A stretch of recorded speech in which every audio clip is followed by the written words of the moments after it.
Muito boa noite a todos os nossos irmãos.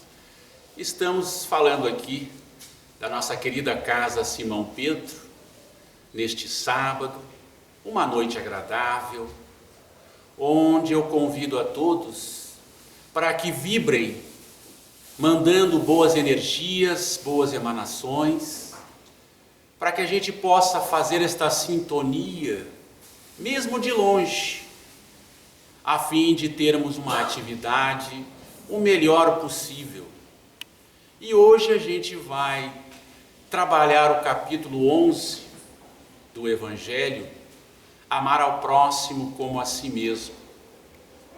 É um capítulo extraordinário, como de resto todos os demais capítulos, mas este em especial, ele tem elementos que nós vamos hoje, na medida do possível, trabalhá-los, a fim de poder sanar algumas dúvidas, algumas situações que entendo ser importante para a gente compreender, porque este capítulo, ele aborda temas como o mandamento maior, a lei de amor, fé e caridade, fala sobre a caridade que temos que ter para com os malfeitores, fala do egoísmo, fala do amor.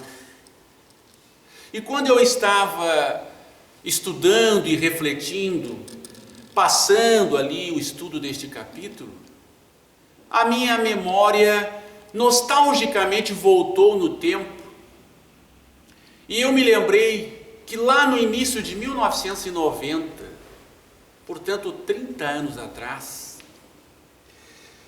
um grupo de 6 pessoas, 5 homens e uma mulher, ainda muito jovens, nós tínhamos recém, entre aspas, ganho o convite, recebido o maravilhoso convite da casa que estávamos lá no GEAC, para começar efetivamente nas atividades da casa. E eu me lembro muito bem, aquele grupo nosso era muito unido, tinha muita sintonia, da nossa alegria, do nosso entusiasmo, porque finalmente a gente poderia pôr em prática tudo o que a gente estudou, se preparou, passou por todos os ciclos da evangelização, até chegar aquele momento de realizar um desejo, uma vontade muito grande de servir, de ser útil, sem pretensão nenhuma de vaidades, desse tipo de coisas que não levam a nada, mas só servir, ser útil. E eu me recordo, por isso que estou trazendo à lembrança este fato, que naquele tempo não tinha facilidade da internet, como hoje tem. Então ali naquele grupo que se formava, a gente tinha muita vontade, mas não tinha experiência alguma, principalmente com relação a esse tipo de atividade que a gente está fazendo agora aqui, de exposição pública doutrinária. Então, quando a gente já recebia ali o cronograma, dia tal é contigo a exposição, meu Deus do céu, era um pavor, a gente tremia. Sabe aqueles estudantes do antigo vestibular e agora do Enem, quando dizia assim, olha, no fim de semana tu tem a prova de matemática?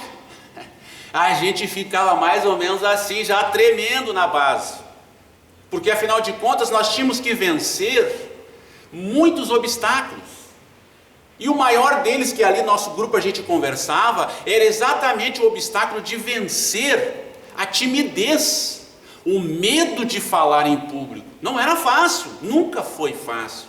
Então a gente, como não tinha o recurso da internet, naquele tempo, o que a gente fazia? Se apoiava um no outro, trocava muita informação, muitos livros.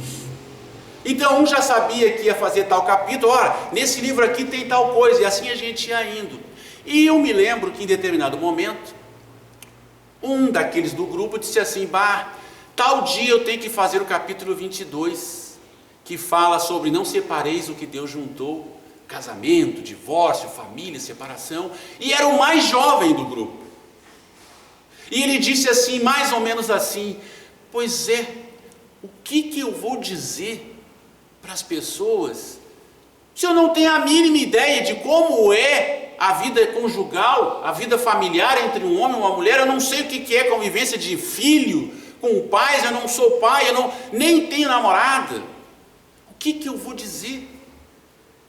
E aí, exatamente a única mulher do grupo, tinha que ser mulher, a mulher tem inspiração, né? É uma coisa fantástica, né?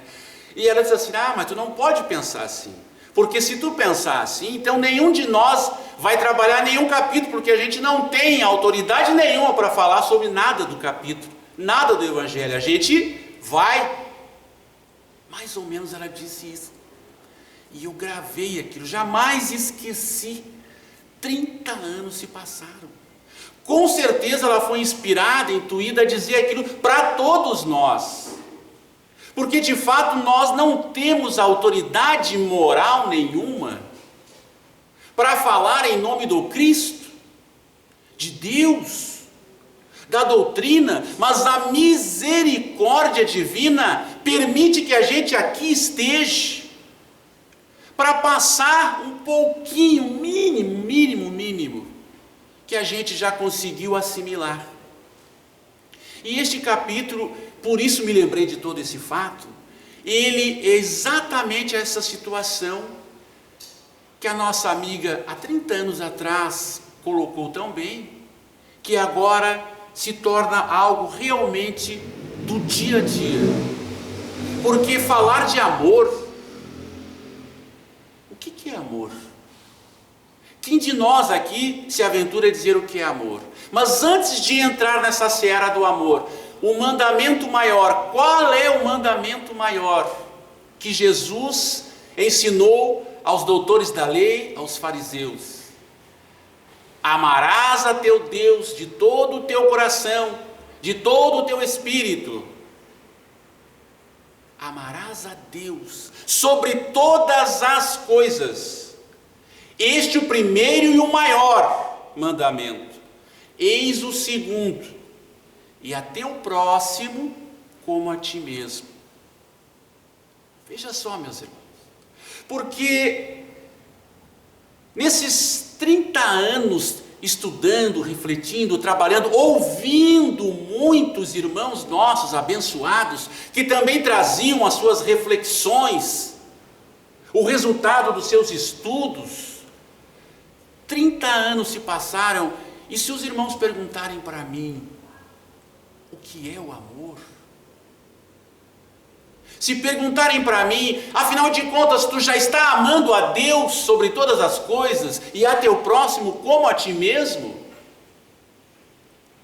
É como se apresentar este capítulo fosse como se eu estivesse andando em cima de um braseiro de pés descalços. Porque queima. Queima o quê?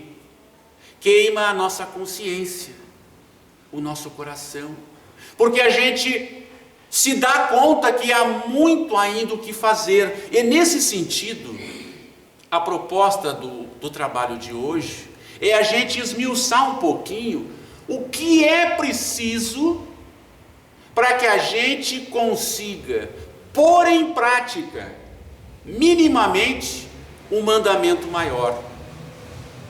Minimamente. Então, vamos dizer, o mandamento maior de Deus está aqui, está lá no teto, e nós estamos ali no chão. É mais ou menos assim. O mandamento maior está lá em cima, e nós estamos lá embaixo. O que tem que acontecer para que a gente possa pôr em prática o mandamento maior de amar a Deus sobre todas as coisas e a teu próximo como a ti mesmo? É esse mandamento descer até nós ou nós subirmos até ele?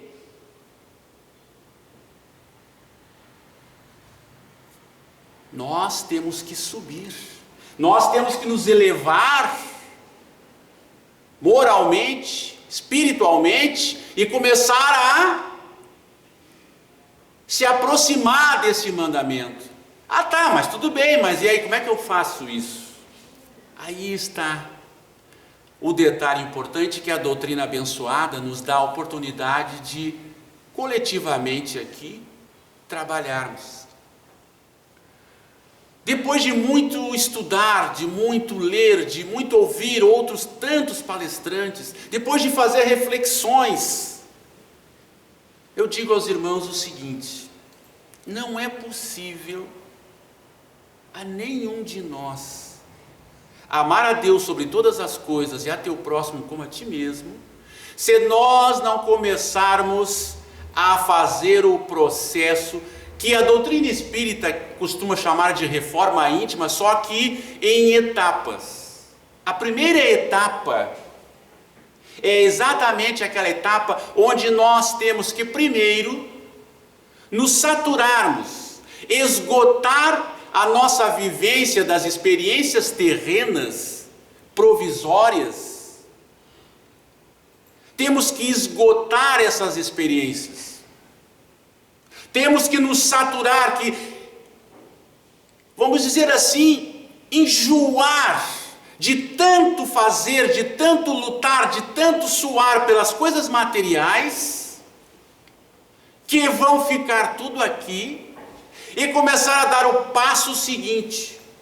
Só a partir do momento em que nós começarmos a esgotar, a saturar a nossa vivência nas coisas materiais, só depois que nós finalmente nos convencermos que as questões da matéria são importantes, mas não são mais relevantes que a do espírito, só depois que nós entendermos que a matéria tem que ficar a serviço do espírito e não o espírito subjugado à matéria, só depois desta consciência, como primeiro passo, a gente vai se levantar lá do chão e começar a levantar. E o mandamento maior está aqui.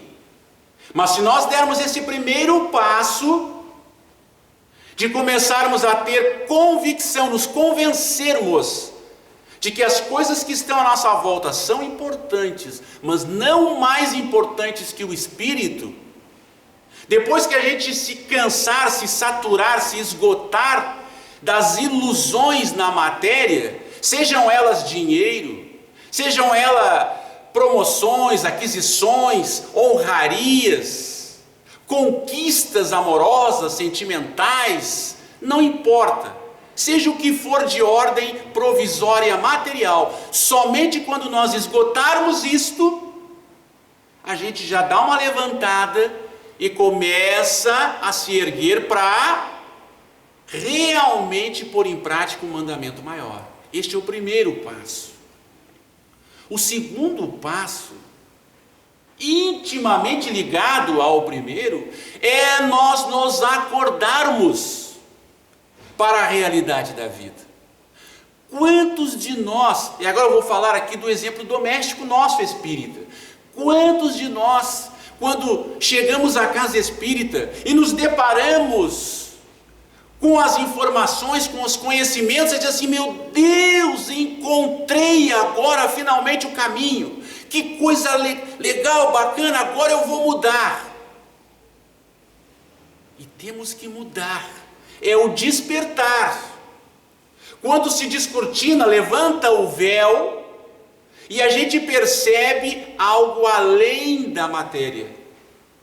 E isso é muito comum. Então, quando a gente acorda, damos o segundo passo e se elevamos um pouquinho mais, porque então a gente começa a se questionar: ah, mas espera aí, puxa vida, eu não me dava conta que eu estava me equivocando nisso, naquilo, mas como eu era grosseiro, como eu era ignorante nisto, naquele outro, puxa, não precisava ter agido assim. Então a gente começa nos detalhes a se dar conta de coisas que antes a gente fazia naturalmente, sem dar bola, nem estava ligando, passava por cima de tudo e de todos e nem estava aí.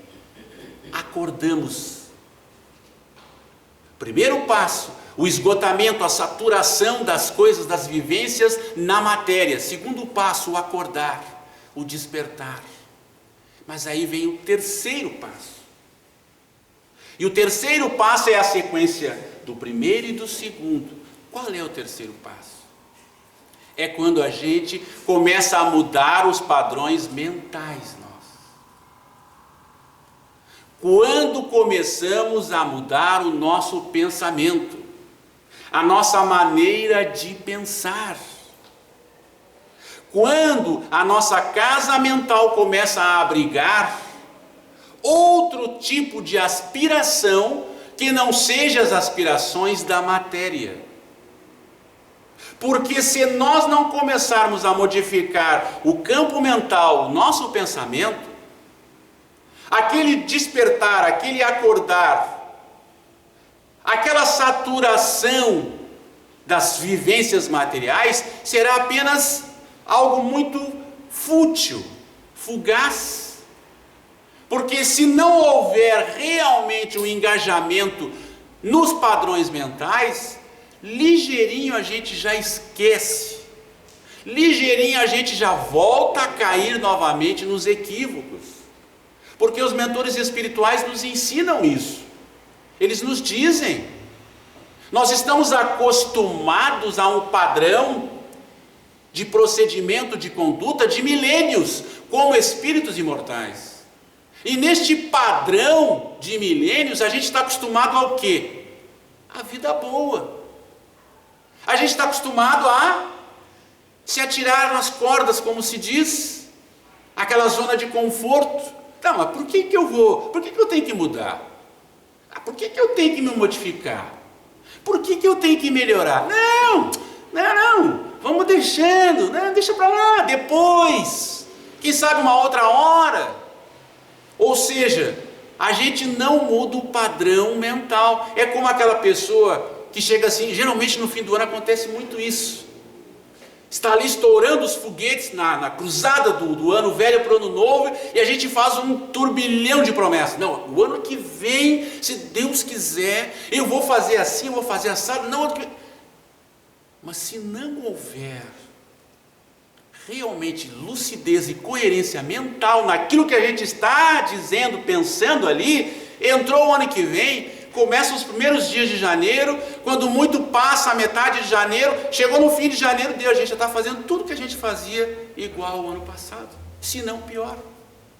É como aquela pessoa que não, agora eu vou mudar o meu hábito alimentar, porque eu quero fazer um regime caprichado, eu vou me cuidar, eu vou fazer exercício, coisa e tal, e ela começa empolgada e não sei o quê, mas daqui a pouco tu olha assim, ô fulano, mas tu não estava fazendo um regime, tu não disse que ia te cuidar, fazer exercício, outra hora eu faço, eu estou meio cansado, eu cansei, agora sabe como é que é, né, coisa e tal, e retorna aos padrões antigos. Da mesma forma, aqueles que têm hábitos que não são muito salutares, vícios, enfim, que se propõem a mudar, mas se não houver mentalmente a fixação desse valor, desse desejo, que tem que arder em nós, que tem que realmente querer em nós, a gente volta aos padrões antigos. Não há como. Então, quando a gente consegue fixar efetivamente o desejo, a vontade de mudar, a gente que estava lá rasteirinho, passou pelo primeiro, a saturação das coisas temporárias materiais, passou pelo segundo, despertar, chegou no terceiro, padrão mental modificou-se. A gente está aqui, o mandamento maior, mas a gente já não está mais lá no chão, a gente já está aqui assim. E aí vem um quarto passo, que obviamente é a sequência de todos os três primeiros. Este quarto passo, o que é? É a ação efetiva no bem. Emmanuel, o grande orientador espiritual Emmanuel, sempre costuma dizer que quando a gente, na questão da caridade, ele gosta muito de falar assim, quando a gente fica discutindo muito a caridade, geralmente ela chega muito tarde para quem precisa. Quem despertou, quem acordou, quem já se saturou das questões materiais provisórias, quem já fixou padrões mentais, quando chega no quarto item, a caridade para ele é algo intransferível, inadiável, é para ontem. A sua ação, a sua atitude é completamente coerente com aquilo que ele se propôs, porque começou a entender que a caridade não é moeda de troca para questões materiais, mas sim elemento extremamente importante para o espírito imortal. Porque só através da caridade que está neste capítulo, fé e caridade, é que a gente vai conseguir, o mandamento maior está aqui. A gente vai dar o salto de qualidade. Então, quando as pessoas disserem assim, mas quem sabe tu deixa para outra hora, quem sabe tu deixa para depois, quem sabe não sei o quê, ou começamos a enfrentar problemas de toda a natureza que sempre existiram, a gente não titubeia, a gente não hesita, firma com convicção e segue reto. E quando a gente começa a agir efetivamente com ação, com entusiasmo, mas também com muita lucidez e coerência, aí a gente que estava lá embaixo, aqui está o mandamento maior, a gente, já melhorou e muito a coisa, e muito, porque aí a gente começa a olhar para o mandamento maior, mas, puxa vida, eu não tinha me dado conta, como é maravilhoso esse mandamento, que coisa impressionante, não tinha me dado conta, não percebia, porque aí nós começamos a nos elevar. Então, para dar cumprimento ao mandamento maior, amar a Deus sobre todas as coisas, a teu próximo como a ti mesmo, repito, é impossível a qualquer um de nós, encarnado e desencarnado que está aqui, fazer isso se não passar por estes passos todos, se não buscar a elevação. E a gente tem exemplos muito preciosos que a doutrina espírita nos traz. Por exemplo, Maria de Magdala, a meretriz, que era riquíssima, mas ela tinha uma ardência dentro dela de um amor, de uma vivência de um amor, de algo que ela não sabia explicar, que não era o amor dos homens. E quando ela se depara com o mestre, e quando o mestre não a julga, mas simplesmente diz a ela o que ela tem que fazer, ela dá os 4 passos na sua existência, e ela consegue virar aquela situação de uma forma extraordinária, e começa a fazer a caridade, porque houve todos esses comprometimentos. Ela já estava saturada da vivência, da questão das paixões, das tentações, das seduções, do prazer humano. Ela já estava saturada daquilo. Ela não queria mais aquilo. Ela queria algo muito maior. E Jesus veio de encontro a ela. A saturação, ela simboliza a saturação dos desejos sexuais, a saturação dos desejos, dos instintos primitivos. Mas nós temos um segundo exemplo, poderíamos aqui ficar a noite toda falando, mas eu vou trazer 3. Maria de Magdala, Zaqueu, o chefe dos publicanos, coletor de impostos. Quando ele recebe Jesus na sua casa, ele muda radicalmente. Ele faz os 4 passos rapidamente. Ele desperta, ele traz no seu coração a saturação, o esgotamento das coisas materiais, da riqueza, do dinheiro, porque ele percebe que isto não lhe enchia a alma de felicidade, de alegria, e ele diz ao mestre: Senhor, se eu lesei alguém, se eu prejudiquei alguém, eu vou dar a esses 4 vezes mais. Vou distribuir boa parte da minha fortuna a todos aqueles que necessitam.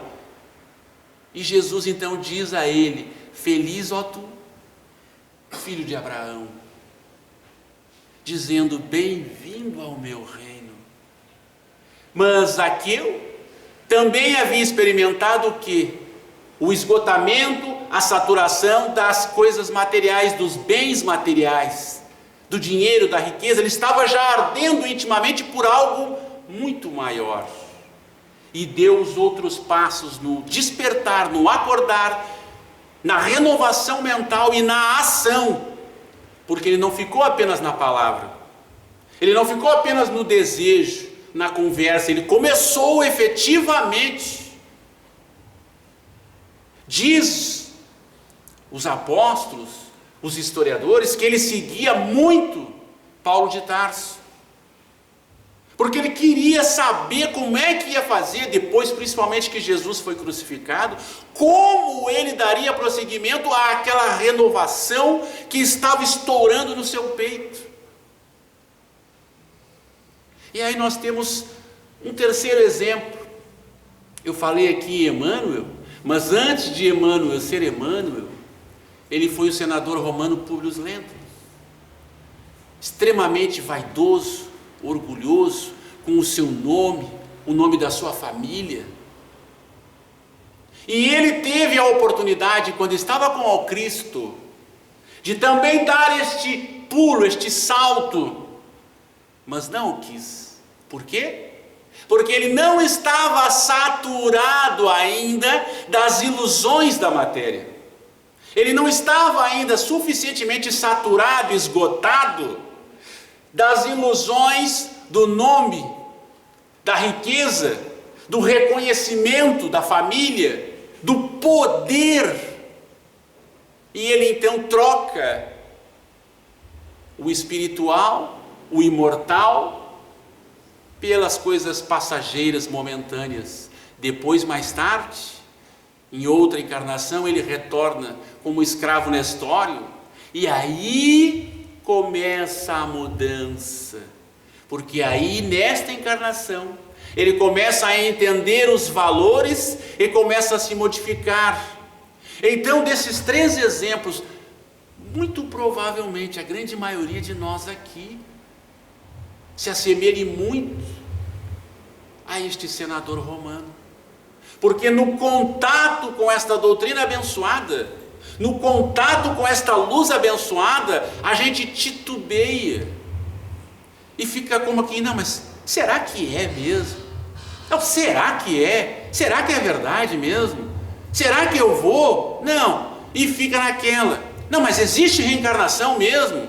Existe vida depois da chamada morte? Será que é verdade o que dizem? E a gente sai, vai viver as nossas vidas, a nossa realidade, e quando se dá conta, passou. Até que numa determinada encarnação, e esta que nós estamos tendo agora, é extraordinária oportunidade, porque por alta concessão divina, permitiram que a gente tivesse contato com essa verdade, para que a gente comece a se levantar, deixar de ser rasteiro e começar a chegar aqui nesse ponto. Só assim os ensinamentos que tanto a gente estuda, lê, reflete, vão fazer sentido. Falei, meus irmãos,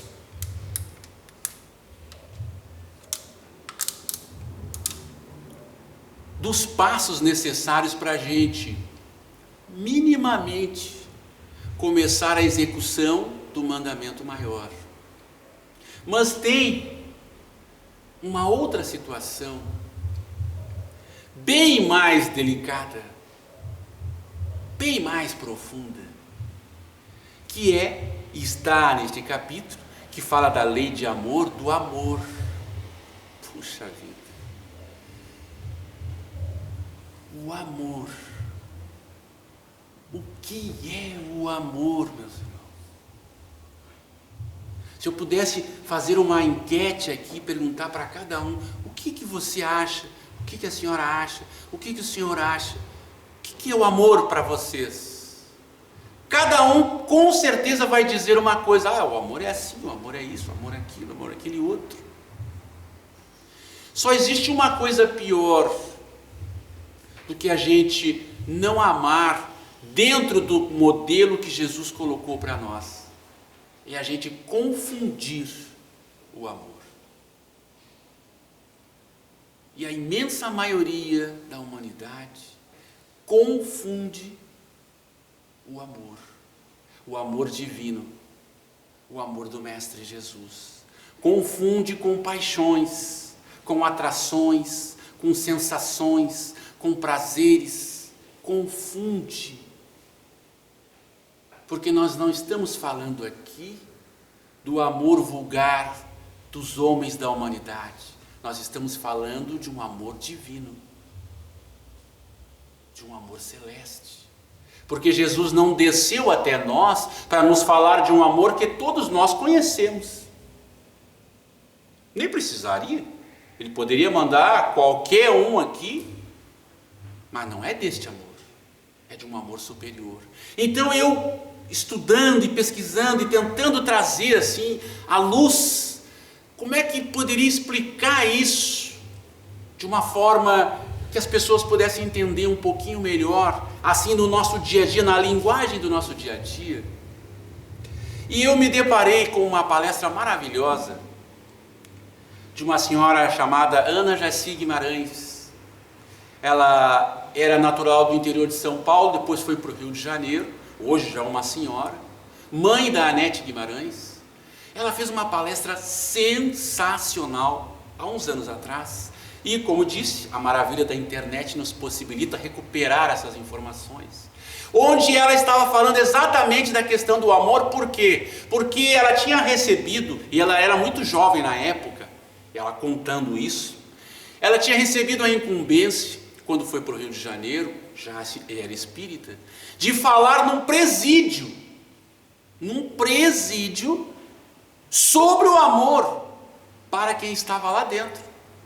Olha o grau de cumplicidade, olha a dificuldade. Então ela meio que se apavorou, ela dizendo, narrando ali, ela se apavorou um pouco, porque primeiro, ela não tinha a experiência necessária, e segundo, tinha um problema maior, que nem ela sabia o que era amor, de fato.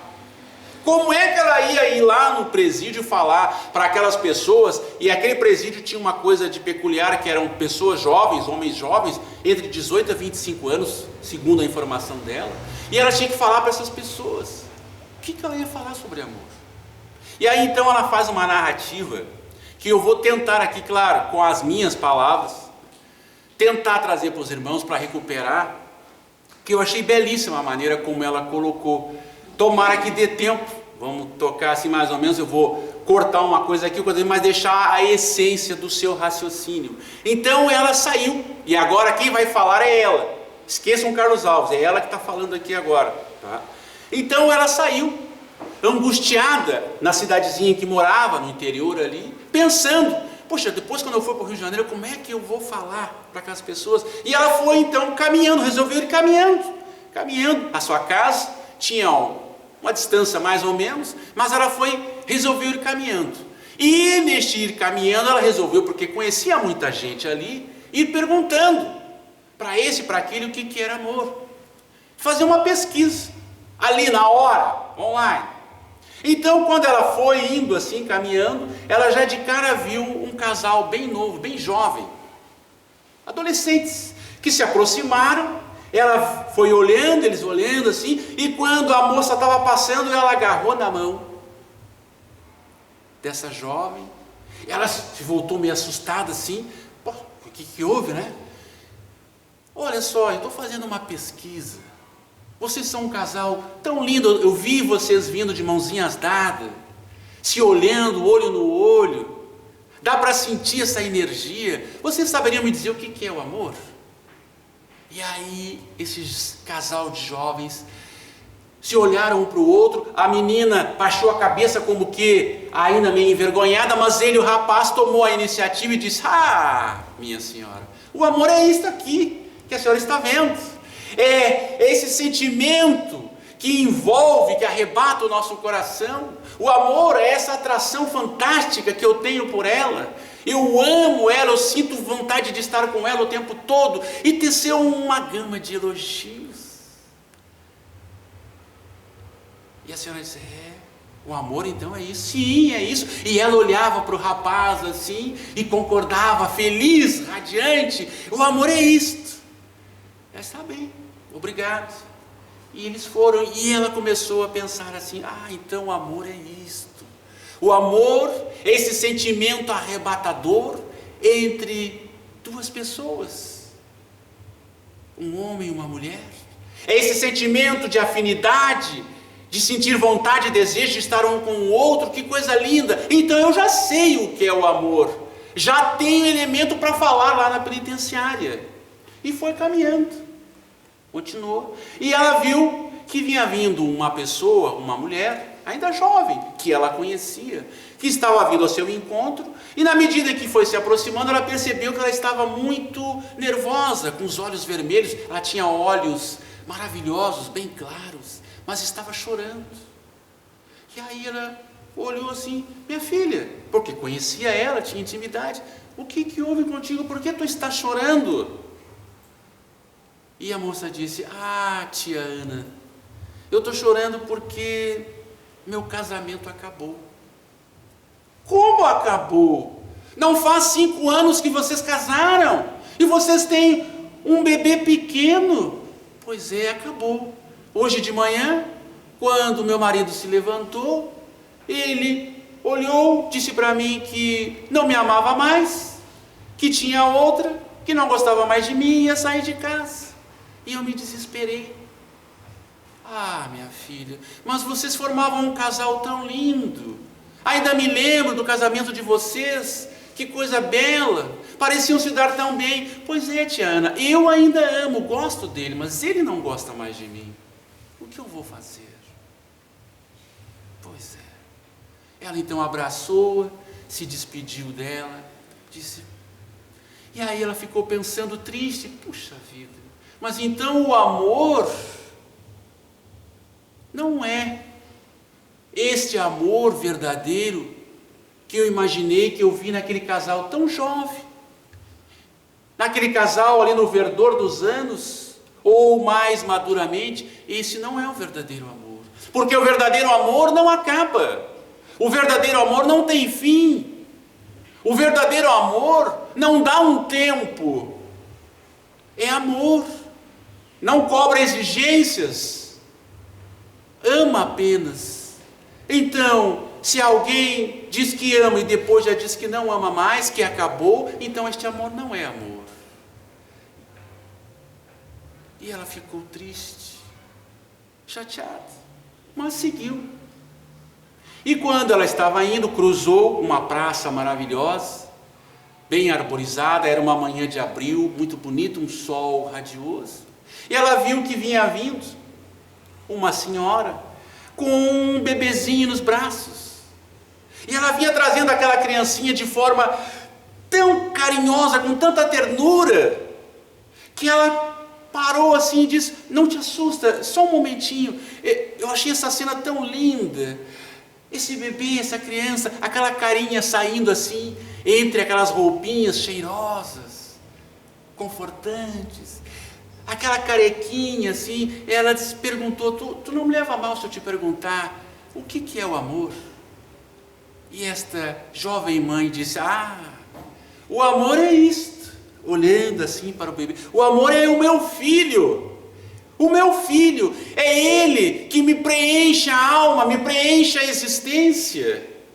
Eu amo completamente, estou realizada como mulher, como mãe, nada mais necessito. O amor é isto, é o meu filho.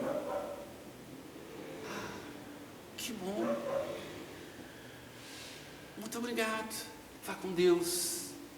E ela então, descobriu o que é o amor. O amor é o amor de mãe. O amor de mãe tão falado. Então ela saiu rapidamente, porque também era mãe de 3 naquela época, depois mais tarde veio mais um. E ela saiu a passos um pouco mais rápidos, dizendo: eu vou para minha casa. E aí ela começou a se lembrar dos seus filhinhos, e disse: mas que coisa linda é isto, o amor de mãe, como não pensei nisto? Estava indo, daqui a pouco ela vê alguém puxando a sua saia.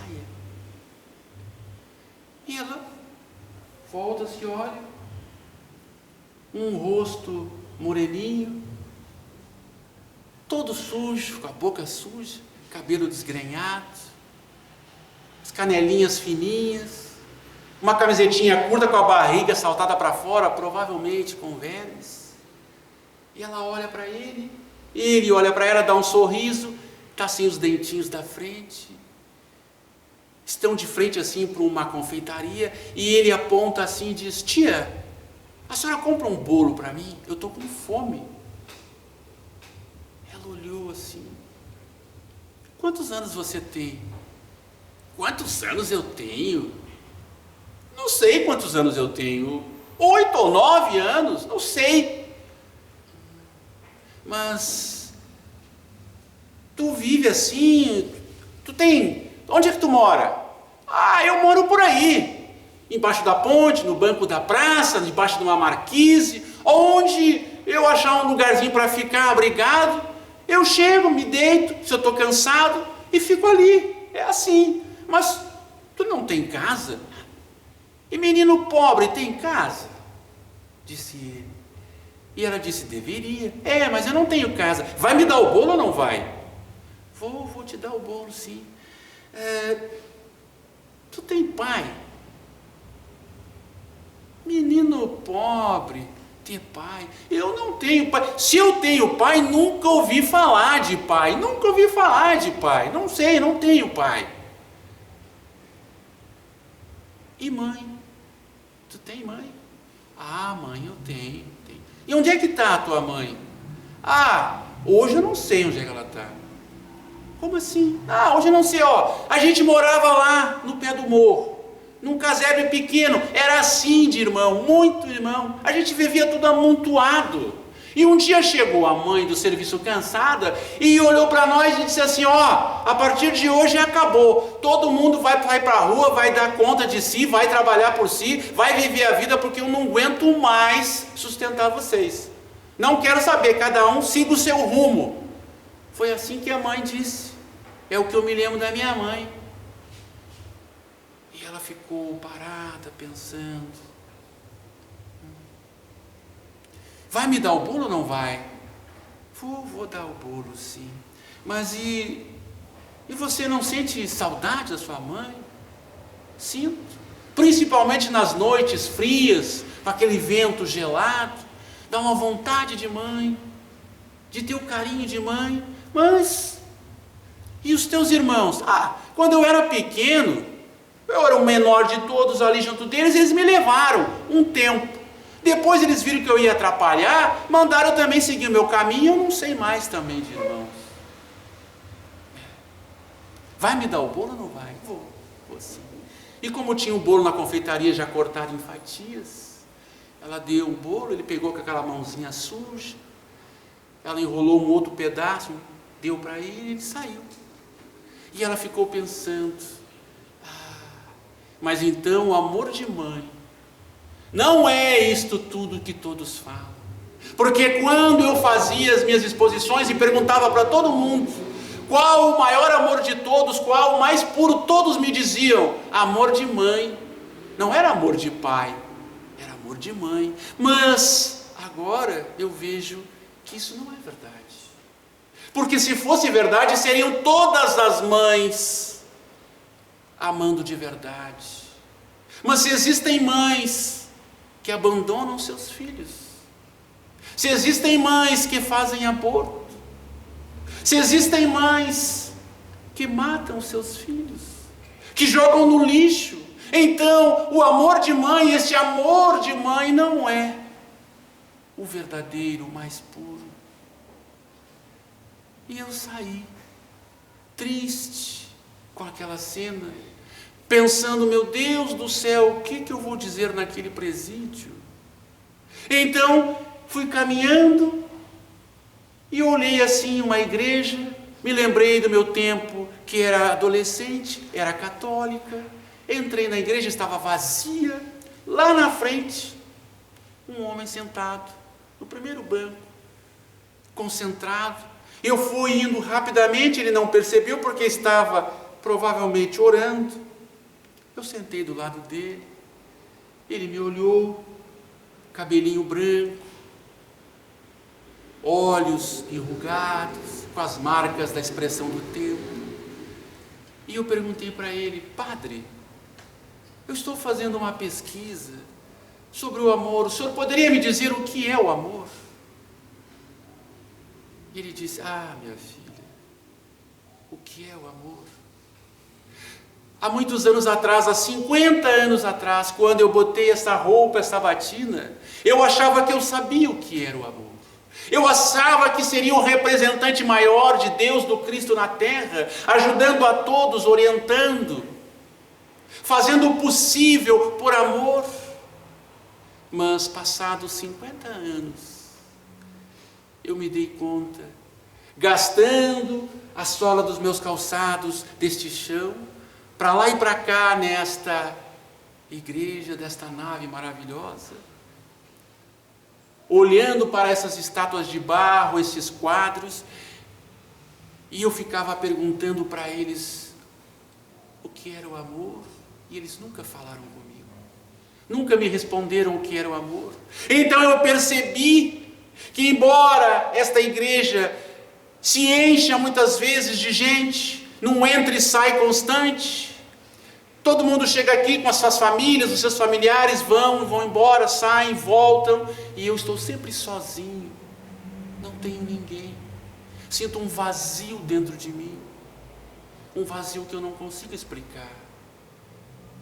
Eu não sei, minha filha, o que é o amor, mas tu é nova, tu é jovem, vá viver, e o dia que tu souber o que é o amor, tu vem aqui e diz para mim, que eu também quero saber.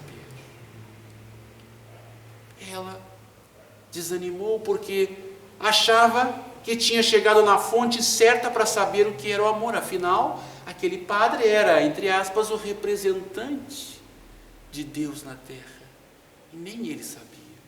Então ela se lembrou de um amigo seu, poeta, morava perto, ia lá, apurou o passe e disse: eu vou lá e vou perguntar para ele. Com certeza ele escreve o tempo todo sobre o amor, ele vai saber o que é amor. E ele chega na casa deste amigo, bate, ele a recebe com carinho, e ela, sem perder tempo, já diz: meu amigo, eu quero saber, e só tu vai poder me dizer o que é o amor. E ele diz: ah, o amor? Tu quer saber o que é o amor? O amor é esta coisa maravilhosa, esta coisa linda, esse sentimento arrebatador, que mexe com os nossos corações, que nos envolve, que faz com que a gente soe frio, trema muitas vezes, que faz a gente ter só olhos para a pessoa amada. O amor é a natureza, é a cachoeira caindo, a água caindo de quebrada em quebrada, e quando esta água cai nas pedras, explode em miríades de gotas de diamantes aos beijos do sol. O amor é uma floresta maravilhosa, imensa, com seus campos verdejantes, árvores, vegetação maravilhosa, é o farfalhar das folhas ao toque suave da carícia da brisa no ar. O amor,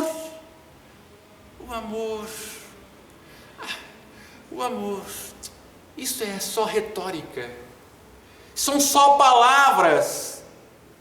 A gente fala do amor, a gente tenta colocar em forma de poesia o amor, mas são só palavras vazias, numa pálida tentativa de explicar o que é o amor.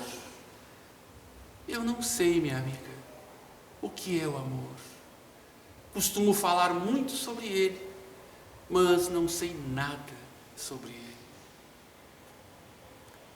Ela saiu da casa deste amigo, cabisbaixa, preocupada, pensando o que ia falar lá no presídio para aquelas pessoas, com certeza com experiências das mais terríveis. Aqui neste ponto eu corto a narrativa dela porque se estende, o nosso tempo não dá, mas fiz todo este exemplo para dizer o seguinte: todos nós que estamos aqui temos um pouco dessas experiências. na tentativa, na busca de saber o que é o amor. Mas o amor, meus irmãos, o amor real, divino, com certeza, depois de passados, no meu caso, 30 anos, batendo em cima, lendo, estudando, refletindo, ouvindo muitas pessoas maravilhosas, eu concluo, a meu juízo, que o amor é a união de todas as virtudes que nós conhecemos. O amor é a união da caridade, da bondade, da humildade, da simplicidade, da benevolência, da generosidade. O amor é a união de todas as virtudes que conhecemos, que tanto falamos, mas que não conhecemos. O amor é a união de todas essas virtudes. E quando elas se unem e se encaixam no ser, a partir deste momento, o mandamento maior que está aqui ganha companhia nossa, porque a gente, começa a chegar também neste nível. E a partir deste momento a gente começa efetivamente a trabalhar pelo Cristo, com o Cristo. A partir deste momento, quando a junção de todas essas virtudes maravilhosas que, repito, tanto a gente fala e exalta, mas praticamente não consegue exercer, quando a gente atinge este ponto, a gente conseguiu passar aqueles 4 passos e muito mais do que isso. A gente está conseguindo, finalmente, entender o amar a Deus sobre todas as coisas e a teu próximo como a ti mesmo. Porque para amar o próximo como a nós mesmos, para amar a Deus sobre todas as coisas, primeiro nós temos que saber o que é o amor. E depois que sabermos o que é o amor, começarmos efetivamente a trabalhar em cima dele, colocando nas mãos do nosso Criador tudo o que nós já conseguimos assimilar em favor do bem. Por isto, todos nós estamos aqui hoje, dos 2 planos da vida. Estamos para aprender. Estamos para aprender o que é o amor. O que fazer nos passos para chegar a saber como amar a Deus, como amar o próximo. Se a gente começar hoje, muito provavelmente, quando a gente menos esperar, a gente vai estar fazendo a caridade e o bem naturalmente. Então, queridos irmãos, que fique para nós essas reflexões, que cada um, quando voltarem para os seus lares, suas famílias, possam voltar em paz, com saúde. E faço aqui o pedido para que a gente possa orar por esses nossos irmãos que estão desencarnando coletivamente, por este agente virulento, ceifador, mas que a gente sabe que faz parte de todo um processo. Então que a gente possa ficar com o Criador em paz, e obrigado pela atenção de todos.